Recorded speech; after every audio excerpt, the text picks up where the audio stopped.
All right, everybody, it's John Pollock here alongside Jimmy Corderas, and this is our WWE Extreme Rules preview. It's coming up this Sunday from one of, if not the hottest cities that the WWE hits in Rosemont, Illinois, close to Chicago, not actually Chicago. On the outskirts, just on the edge there. It's going to the Allstate Arena, which is one of the older buildings they typically run. I mean, they've been running Allstate since, what, the mid-'80s? Yeah, if you remember, even WrestleMania 2, one of the locations was the Allstate Arena. It was the Rosemont Horizon back then. Yes, at the time. Every building changes like names every... Bought and paid for. Yeah, exactly. Such as this week's SmackDown at my favorite, the Dunkin' Donuts Center. Hey, I don't have a problem with that. When are we going to get the Tim Hortons Arena? We've got the Canadian Tire Center in Ottawa. Where is the Tim Hortons building going to show up? That's a good question. I mean, of all the Canadian establishments that we've had over the years, Air Canada Center, the Bell Center, for example, or Centre, if you want to put the French accent on it. But how is there not a Tim Hortons Arena? Do you know what you would call a Raw and SmackDown double taping at the Tim Hortons Arena? A double-double? That would be, there would be so much puns for you and me, Jimmy. It's a softball, guys. I think that would be just give us endless material. But let's chat about this Sunday's show. It's it's the hangover period after WrestleMania, where typically there's a big lull. They do the European tour, and there's always going to be that come down. I think across the board, you somewhat feel after WrestleMania. How do you feel that they've dealt with that in terms of just coming off of what was a WrestleMania that, to me, over-delivered what anticipation was going into that show and what we've seen since? It's interesting because, you had that, like you said, the hangover, the WrestleMania, post-WrestleMania hangover, then going to the UK, which traditionally is kind of like a hot crowd, similar to that you see on the Monday post-Raw. Sure.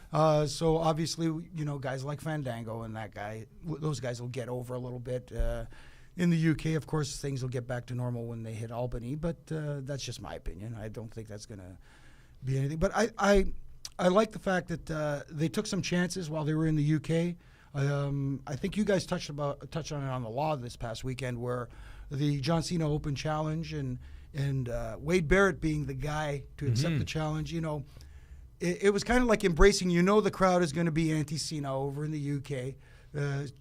Singing along the John Cena sucks to his music, and Wade Barrett being a local boy would be over huge. I thought it was a great risk for the fans here in North America, for the ones who are John Cena fans. Let's put it that way. The minority, I guess.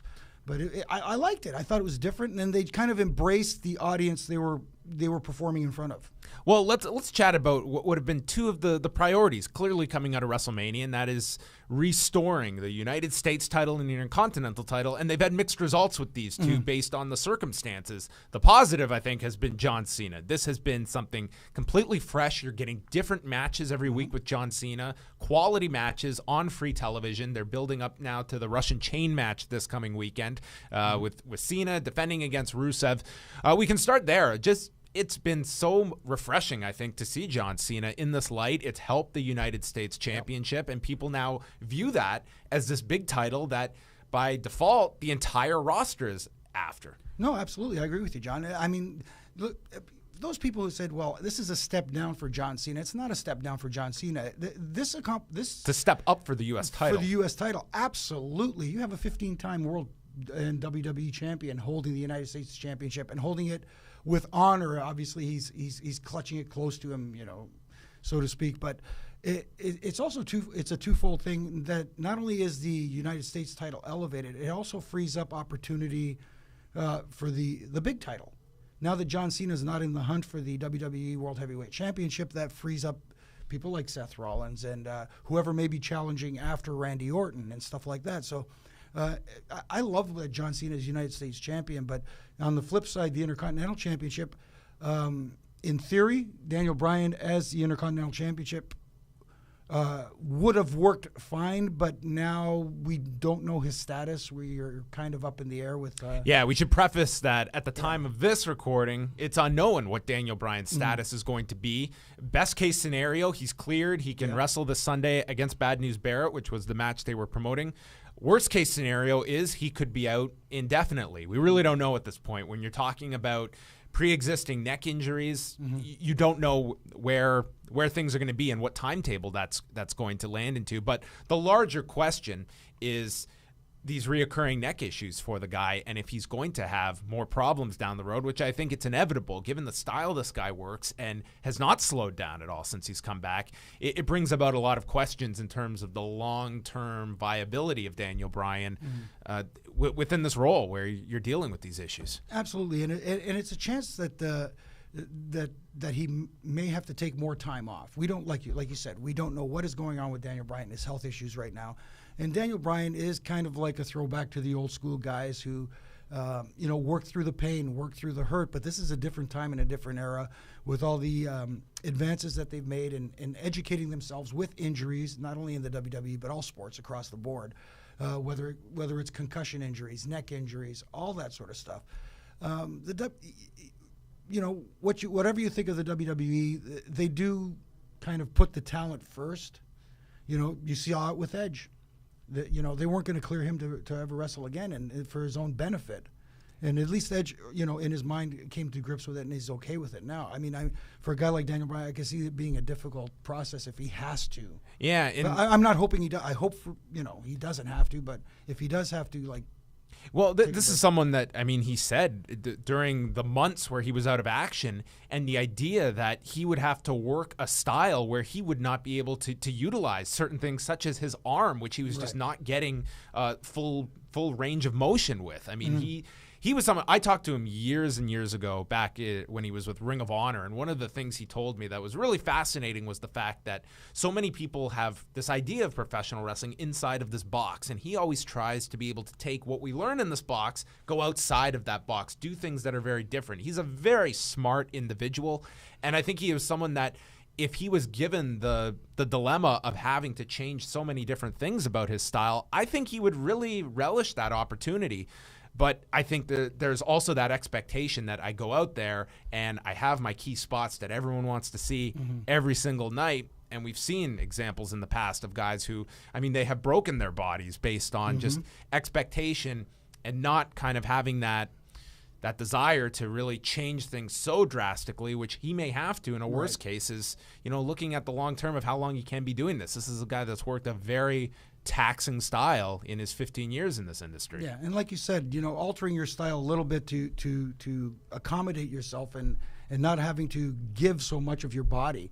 At the end of the day, this is, whether you like it or not, sports entertainment, and there's a way to entertain the audience without having to completely sacrifice your body.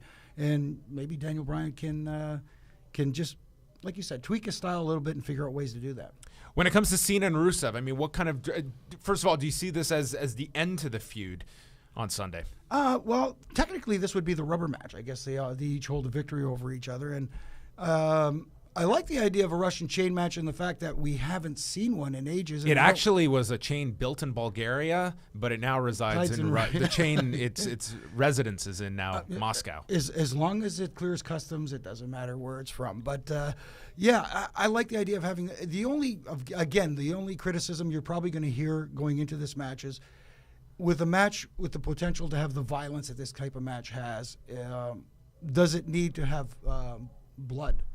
And do you rule out that we will see blood? Because, no. Let's look at there have been several matches where I think it's even worse at times where some performers are just whack me in the head or just throw me into a post and you're just going to get opened up hard way, which could very well happen. If you take a chain and you deck a guy and he starts bleeding, we don't see the precaution of a number of years ago where a match was pretty much stopped and a guy would run in. They kind of just let it go. So, if you're busted open hard way, that's kind of how these guys have worked around this, and it's not like we never see blood. No, absolutely. And you think back, you talk about Brock Lesnar and John Cena when they had their with a chain, no less. With a chain, no less. Yeah.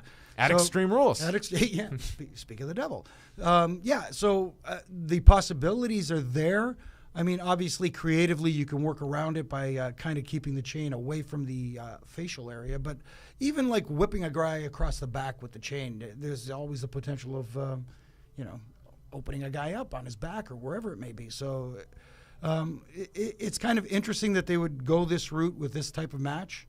I'm just curious to see creatively how they get around certain limitations. Maybe Ivan Koloff will be coming down and the spiritual overseer of Rusev now that he's having issues with Lana. Him and Nikita Koloff. Oh, boy. There you go. Wow, what a tandem that would be. But, as far as the rules go, I don't know if it's been specified whether it will be pinfall submission, whether it's, drag your opponent to all four corners, tagging the four corners or whatever. Yeah, I think that'll likely be it. Kind of your old like bull rope match, touch the four corners. I think it's way too early to be talking about taking this title off of John Cena. Oh, it's something that's working. It's been a very refreshing change of pace for John Cena. Yeah.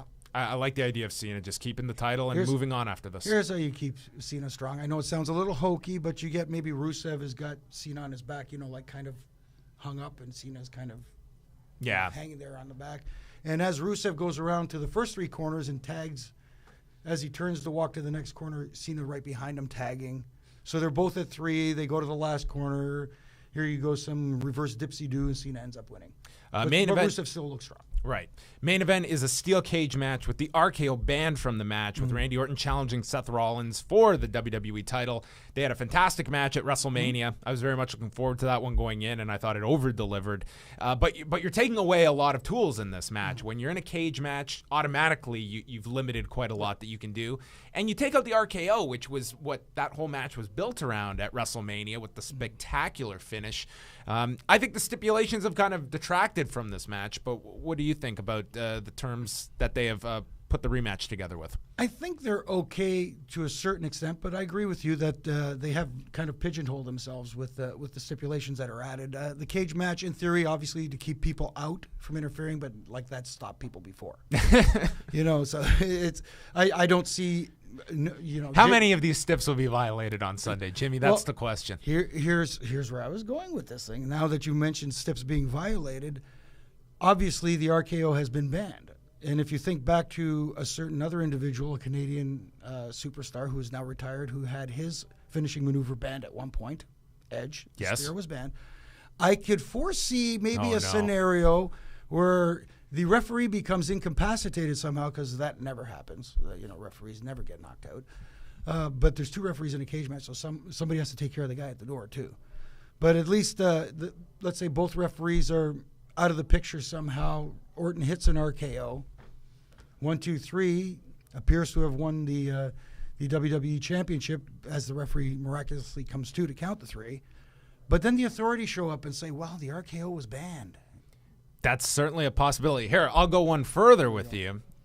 And listen, I'm not a big fan of these finishes where you tease that you've given people something and the next night you tune in and that's not what you got.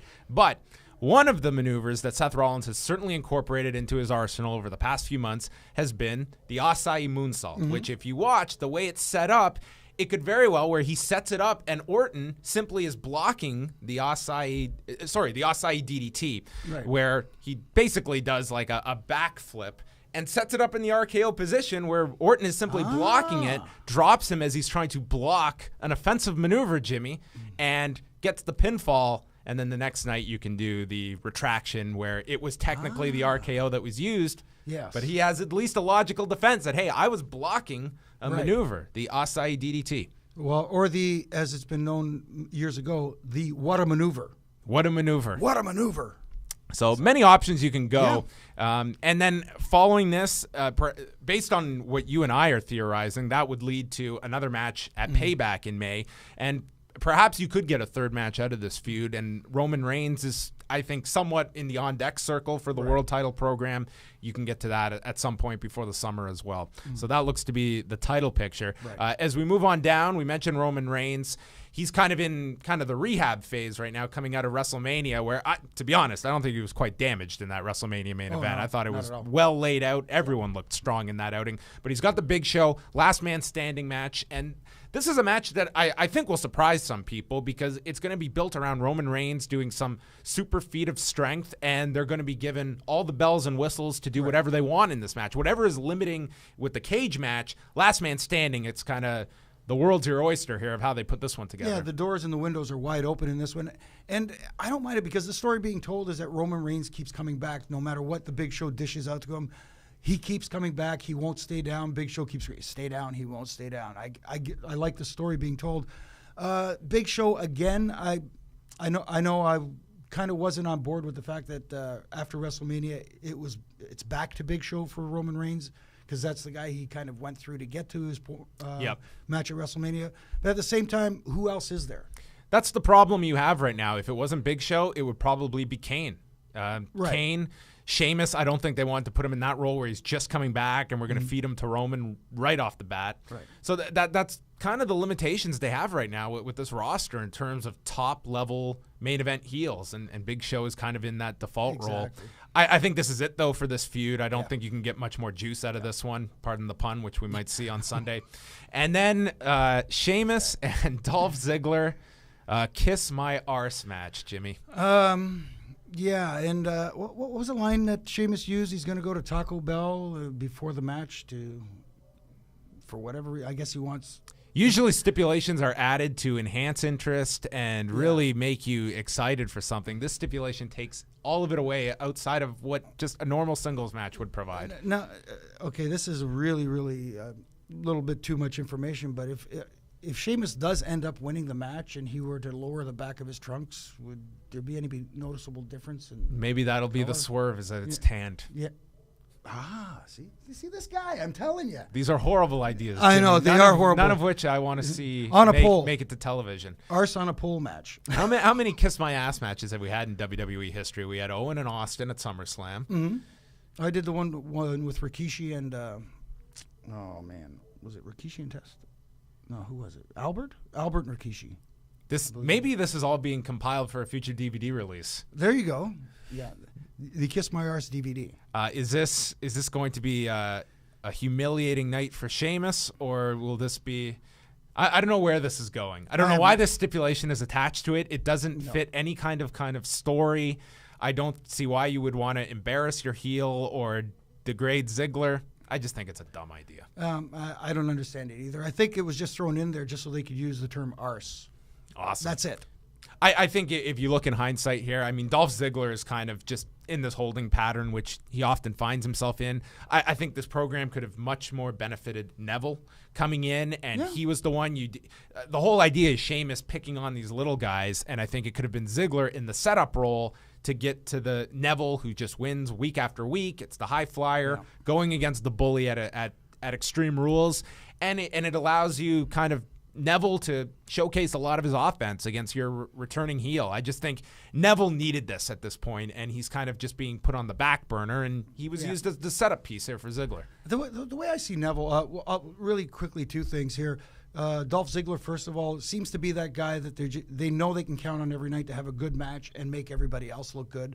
So he's kind of positioned as the guy who's going to make Sheamus look like $1 million and try to elevate him. As for Neville, the problem I had with Neville was I didn't mind the debut against Curtis Axel, for example. Yep. But then the next week, this is a guy who just debuted, and you're trying to get the audience invested in this guy. So who does he face the second week in?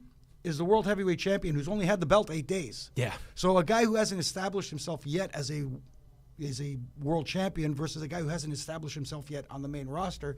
Neither guy benefited in that match. As good as the match was, I really enjoyed the match and both looked great. I don't think anybody benefited from that. And the problem we're having now is bringing a guy in from NXT and try to get him emotionally vested with the audience and try to get him over, so to speak. You know, there used to be that slow build to get him over. You have him beat a Curtis Axel and work his way up the card. There's such a big drop from the top of the card, guys you can consider upper mid-level guys, and then there's a huge drop in talent there. There's no mid-card anymore to speak of, and I think that's where the problem is, trying to get these new guys over, is you don't have that mid-card, that solid mid-card where these guys can get wins over guys who matter.